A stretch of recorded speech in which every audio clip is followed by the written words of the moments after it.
اور وہ بہت تیز تھا، جس سے اس کی ہتھیلی پر بہت ہی گھناؤنا اور بڑا گھاؤ آیا۔ میں نے اسے پرے دھکیلا۔ یہ کیا کر دیا تم نے؟ کتنی بار کہا ہے ایسی چیزوں کو ہاتھ مت لگایا کرو۔ میں غصے میں آ گئی، اور اب وہ خاموش تھا۔ ایک پل کو مجھے خیال آیا، کہیں یہ بابا کے دیوے ہار کی وجہ سے تو نہیں ہوا؟ ہو سکتا ابھی سے اثر شروع ہو گیا۔ میں انہی سوچوں میں گم تھی کہ چاچا چاچی واپس آ گئے۔ اب مجھے منگل کا انتظار تھا، لیکن جیسے ہی منگل کا دن آیا، اس دن مجھے اپنی آنکھوں پہ یقین نہیں آ رہا تھا، کیونکہ جو کچھ میں نے دیکھا وہ میرے ہوش اڑانے کو کافی تھا۔ کیونکہ وہاں تو میں نے جب سے ہوش سنبھالا ابا کو نہیں دیکھا تھا، کیونکہ جب میں 2.5 سال کی تو وہ اچانک چل بسے۔ ان کے دل کی دھڑکن رک گئی تھی، اور جیسے اماں اور میری دنیا اندھیر ہو چکی تھی۔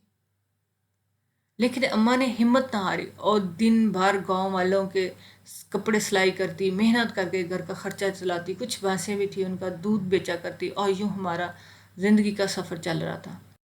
ابا کے ایک اور بھائی بھی تھے جو دوسرے گاؤں میں رہا کرتے تھے۔ ان کا زیادہ آنا جانا نہیں تھا ہمارے گھر، کبھی کبھار وہ آتے تو میرے ہاتھ پہ کچھ پیسے رکھ کے چلے جاتے۔ اماں مجھے سمجھاتی کہ بیٹا کسی سے پیسے مت مانگا کر۔ نہیں اماں، میں نے تو کسی سے نہیں مانگے، وہ خود دے دیتے۔ میری بات پہ اماں میرے گال چوم کر کہتی۔ اب ہم کافی خوش تھے ایک دوسرے کے ساتھ، اور ہمارا گزر بسر بہت اچھا ہو رہا تھا۔ میں اماں کی مدد کیا کرتی، مگر وہ مجھ سے زیادہ کام نہیں کروایا کرتی تھی، لیکن ہماری خوشیوں کو جیسے کسی کی نظر ہی لگ گئی ہو۔ ایک دن اچانک اماں کو بخار آ گیا، اور پھر وہ بخار ان کی جان کا روگ بن گیا۔ میں روز ان کو حکیم کے پاس لے جاتی، لیکن کچھ فائدہ نہ پڑتا۔ 2 ماہ تک ان کی حالت ایسی ہو گئی تھی جیسے کوئی زندہ لاش ہو۔ میں اس وقت تک 15 سال کی تھی، کچھ زیادہ علم بھی نہ تھا۔ پھر ہمارے رشتہ دار ان کو شہر لے کے، جہاں پتہ چلا کہ ان کے دونوں گردوں نے کام کرنا چھوڑ دیا، اور کسی وقت کچھ بھی ہو سکتا ہے۔ بہت کوشش اور علاج کے باوجود اماں ایک رات اچانک مجھے چھوڑ کر چلے گی، اور میں بڑی دنیا میں اکیلی رہ گئی۔ مجھے لگ رہا تھا کہ اماں کے ساتھ میں بھی مر جاؤں۔ ان کے ساتھ جینے کا تصور بھی محال تھا۔ سب گاؤں والے ہمدرد تھے، لیکن پھر بھی میں اکیلی ہو چکی تھی۔ پھر 2 دن بعد میرے چاچا اچانک آ گئے۔ انہوں نے میرے سر پہ ہاتھ رکھا اور مجھے کہا، بیٹا اب یہاں تو نہیں رہ سکتی، اپنا اسماء باندھ لے، کچھ دیر میں ہم یہاں سے نکلیں گے۔ یہ سنتے ہی میں زار قطار رونے لگی۔ مجھ سے ماں بھی چھن گئی، اور ستم ظرفی یہ کہ میرا آبائی گھر اور گاؤں بھی چھن رہا تھا، جہاں میرا بچپن گزرا تھا، جس کی گلیوں میں میں کھیلا کرتی تھی۔ میری سہیلیاں بھی بہت تھیں یہاں، مگر یہاں ٹھیک تھا کہ میں چاچا کے ساتھ چلی جاتی، ورنہ اکیلی لڑکی کیسے رہ سکتی تھی۔ شام ہوتے ہی میں نے اپنے گھر کو الوداع کیا، اور گھر کی چابیاں میں نے اپنی سہیلی رانی کو دے دی۔ رانو، میرے گھر کا خیال رکھنا۔ میں اس سے گلے مل کر بہت روئی۔ باقی سب بھی میرے لیے اداس تھے۔ میں نے نہ جانے کیسے خود کو سنبھالا اور وہاں سے چل آئی۔ 2 گھنٹے بعد ہم چاچا کے گاؤں پہنچ چکے تھے، جہاں چاچی بڑے خراب موڈ سے میرا انتظار کر رہی تھی۔ میں ڈری سہمی ان کے قریب بیٹھ گئی، تو انہوں نے بس ہلکا سا سر ہلا کر میرے سلام کا جواب دیا۔ میں جو پہلے ہی خوفزدہ تھی، ان کا یہ انداز دیکھ کے اور سہم گئی۔ میں چارپائی کے کونے میں بیٹھ گئی۔ کپڑوں کی گٹھڑیاں اب تک میرے ہاتھ میں تھی کہ اچانک کوئی شور مچا۔ نازو آ گئی، نازو آ گئی۔ میں نے چو کر دیکھا تو وہاں ایک لڑکا تھا جو میری ہی عمر کا تھا۔ ظاہر تو بالکل ٹھیک تھا، مگر اس کے انداز اور بول چال سے مجھے لگ رہا تھا کہ وہ پاگل ہے۔ یہ فیاض ہے، میرا بیٹا۔ فیاض بیٹا، باجی کو سلام کرو۔ چاچا نے میرے سر پہ ہاتھ رکھ کر اس لڑکے کو مخاطب کیا۔ السلام علیکم نازو باجی، تم کیسی ہو؟ کہاں سے آئی ہو؟ کیوں آئی ہو؟ اور بے تکی سی باتیں بولتا جا رہا تھا اور ہنستا جا رہا تھا۔ اب مجھے یقین ہو گیا کہ یہ ذہنی مریض تھا۔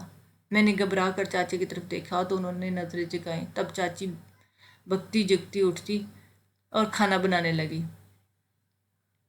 چاچا نے مجھ سے نظریں بچا کر ان کو اشارہ کیا، پہلے ہی خرچے کیا کام تھے کہ ایک اور بندہ گھر میں شامل ہو گیا۔ لو بھلا کیا ضرورت تھی پرائی بچی کو لانے کی؟ ایک تو بیماری میں نہ اٹھا جائے نہ بیٹھا جائے، کام کون کرے گا؟ چاچی کتنی دیر سے نہ جانے کیا کیا بولے جا رہی تھی کہ مجھے بہت ہی شرمندگی ہوئی۔ میں سوچ کر اٹھی، چاچی آپ مجھے بتا دیں کیا پکانا ہے، میں پکاتی ہوں۔ چاچی نے عجیب نظروں سے میری طرف دیکھا۔ تم کھانا بنا لیتی ہو؟ انہوں نے سوال کیا۔ ہاں ہاں چاچی، میں سارے کام کر لیتی ہوں۔ ٹھیک ہے، یہ سبزی پڑی ہے، اس کا سالن بنا لو، اور آٹا گوندھ کر روٹی اچھے سے پکا لینا۔ میری ہڈیوں میں تو جان ہی نہیں ہے، خود سے بیٹھا نہیں جاتا۔ چاچی کا لہجہ اب نرم ہو گیا تھا کافی۔ میں نے بھی سکھ کا سانس لے لیا۔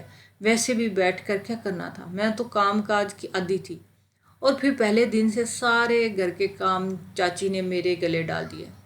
میں سارے کام کر دیا کرتی، لیکن ان کا بیٹا فضان مجھے بہت تنگ کرتا۔ دن رات اس کی نئی نت فرمائشیں پوری کر کر کے میں تھک جا رہی تھی۔ نہ جانے اسے مجھ سے کیا دکھتا تھا کہ ہر وقت میرے آگے پیچھے پھرتا اور نازو بازی کہتا رہتا۔ پہلے پہلے مجھے اس سے گھن آتی اور خوف بھی محسوس ہوتا۔ مجھے لگتا وہ غصے میں آیا تو کچھ بھی کر دے گا، سر پھاڑ دے گا۔ پھر آہستہ آہستہ مجھے علم ہوا کہ وہ بہت بے ضرر انسان ہے، کیونکہ ایک دن میرے سر میں شدید درد تھا۔ میں بڑی مشکل سے کام ختم کر کے بستر پر لیٹی تھی کہ وہ آ گیا۔ باجی آج تم میرے ساتھ پکڑن پکڑائی کھیلو نا، وہ اٹک اٹک کر بولتا ہے۔ نہیں فضان، میں تھک گئی ہوں، تم جاؤ۔ میں نے کروٹ بدلی تو اس نے میرا ہاتھ پکڑ کر کھینچا۔ اس کی اس حرکت پہ مجھے تہش آ گیا۔ یہ کہ بدتمیزی، میں نے چلا کر کہا تو وہ سہم گیا اور کافی دیر تک کونے میں کھڑا عجیب نظروں سے مجھے دیکھتا رہا۔ مجھے اسے اس طرح دیکھ کر ترس آ گیا۔ میں نے اسے اپنے پیار سے پاس بلایا۔ وہ نہ آیا، گردن ہلانے لگا۔ آجو پیارے بھیا، نام میرا۔ میں نے اسے پھسلایا، مگر وہ روٹھی شکل بنا کر کونے میں ہی بیٹھا رہا۔ اس رات میں نے خوب کوشش کی، لیکن وہ نہ مانا۔ کچھ دیر بعد چاچی اس کو ڈھونڈتے میرے کمرے میں آ گئی۔ لے تو یہاں بیٹھا پگلے، میں کب سے تجھے یہاں ماں تلاش کر رہی ہوں، چل آجا، سونے کا وقت ہو گیا۔ چاچی سے بے دردی سے کھینچ کر لے گئی، مگر وہ میری طرف دیکھتا جا رہا تھا۔ اس وقت مجھے معلوم پڑا کہ فضان پاگل ضرور ہے، لیکن وہ کسی کو نقصان نہیں پہنچا سکتا۔ میرے دل میں اس کے لیے بھی نرمی سی آ گئی تھی، لیکن یہ بھی زیادہ دیر نہ چل سکی۔ کچھ دن بعد ہی اچانک چاچی نے شوشہ چھوڑ دیا کہ میں نے نازو اور فضان کی منگنی کر دی، اور سارے گاؤں میں مٹھائیاں بانٹتی پھر رہی تھی۔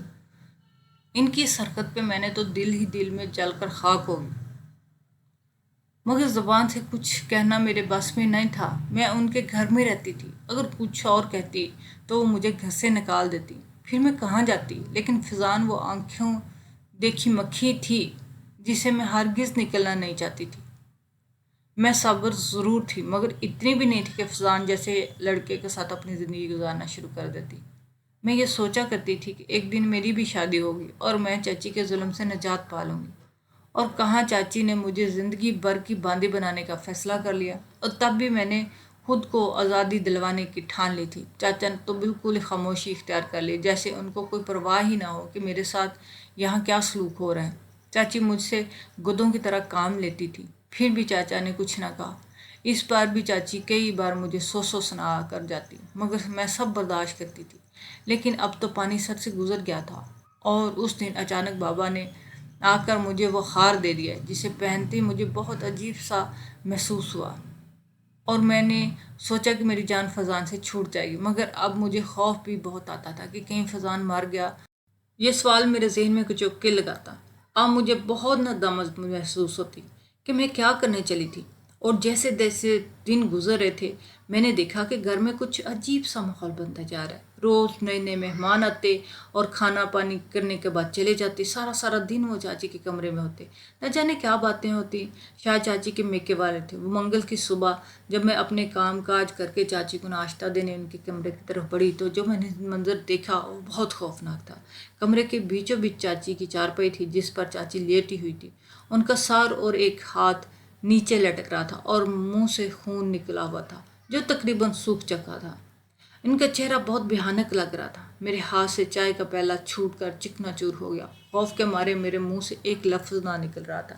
میں الٹے قدموں بھاگتی ہوئی باہر آ گئی۔ چاچا رات کو بھینسوں کے باڑے کے پاس چارپائی لگا کر سویا کرتا تھا، کیونکہ چور ڈاکو بہت آتے اور خاص طور پر مال مویشیوں کو چرا کر لے جاتے۔ وہ ساری رات چوکا داری کرتے، بار بار جاگ کے پہرا دیتے تو اب تک سو رہے تھے۔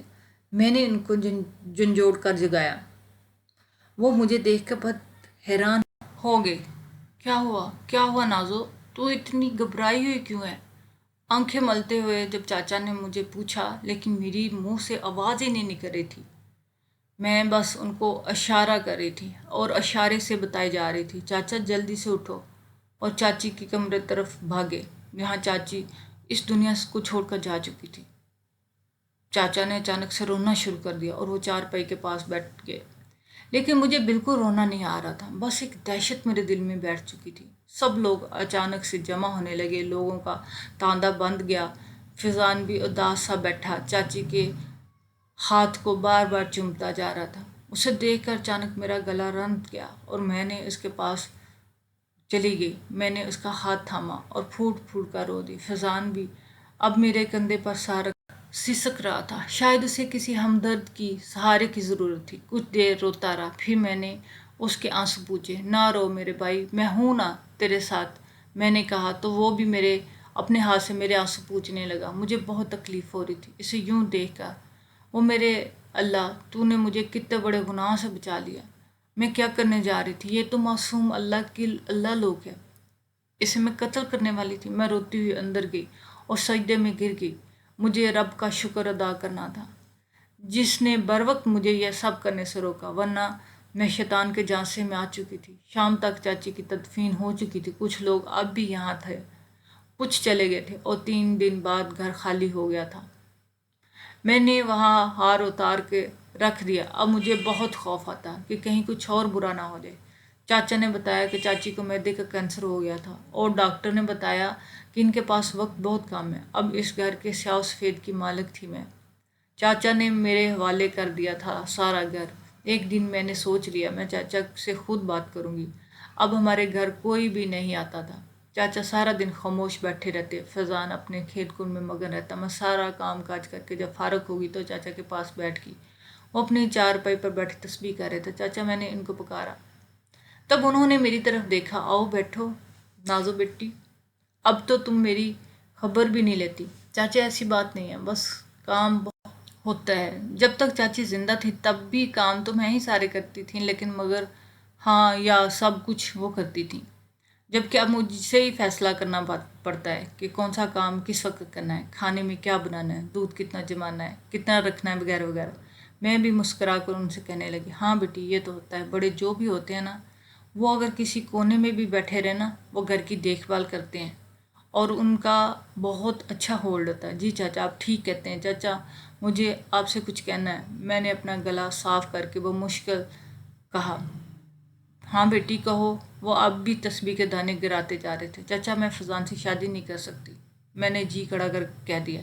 میری بات پہ وہ چونکے اور میری طرف دیکھنے لگے۔ ہاں چاچا، مجھے معاف کر دیں، مگر میں یہ ایک پاگل انسان کے ساتھ اپنی زندگی نہیں گزار سکتی۔ میں اسے بہت چاہتی ہوں، مگر صرف ایک بہن کی طرح۔ میں نے ان کے ہاتھ پہ اپنا ہاتھ رکھ دیا۔ فضان مجھے باجی کہتا ہے، اسے تو یہ تک نہیں معلوم، میں نے سر جھکا کر کہا۔ تب چاچا نے اچانک میرے سر پہ ہاتھ رکھا۔ پگلی، تجھے کیا لگا کہ میں اتنا بڑا ظلم ہونے دوں گا جو اپنے پاگل بیٹے سے تمہاری شادی کروں گا؟ ان کی بات پہ میں چونک کر سر اٹھایا۔ میں حیرت سے دیکھنے لگی۔ ہاں میری بچی، میں خاموش تھا تو صرف اس لیے مجھے معلوم تھا کہ پروین کے پاس اب بالکل وقت نہیں اور اس نے تو ویسے بھی چلے جانا ہے، تو کیوں اس کی مخالفت کر کے اسے ناراض کروں؟ مگر میں کبھی یہ سب نہ ہونے دینے کا فیصلہ پہلے دن سے کر چکا تھا۔ جب پروین نے اپنی زبان سے یہ بات نکالی، انہیں ڈاکٹر صاحب نے بتا دیا کہ اب پروین کے پاس بس زیادہ وقت نہیں ہے، زیادہ سے زیادہ 6 ماہ بچے ہیں، لیکن پھر بھی وہ 8 ماہ تک زندہ رہی۔ اس نے بڑی منتیں مرادوں سے فضان کو پایا تھا، مگر وہ بچپن میں سر پہ چوٹ لگنے کی وجہ سے ایسا ہو گیا تھا۔